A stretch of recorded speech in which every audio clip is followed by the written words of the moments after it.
Takže ukážeme si, ako sa napojíme na copy trading. V prvom rade ideme na účty. Potrebujeme otvoriť tzv. CT Copy Trading Account, čiže otvoriť účet. Tuto zvolíme Popular Copy Trading, štandard, dolár a potvrdíme.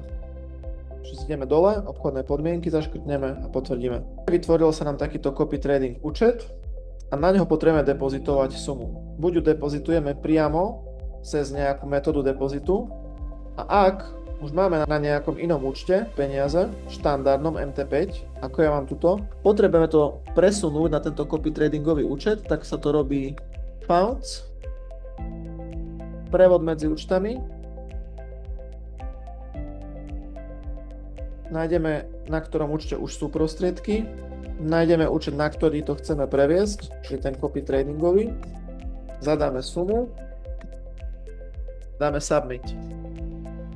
Skontrolujeme, či na tom copy tradingovom účte už sú prostriedky. Ak sú, dáme trade. Tu by malo písať k tomuto účtu copy trading. Dáme vyhľadať stratégiu, HS trade.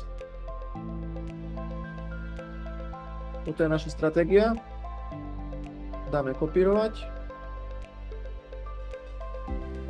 Dáme maximálnu sumu, aby vlastne z toho účtu išla celá suma a všetky veci, ako sú tu necháme takto prednastavené a stlačíme submit.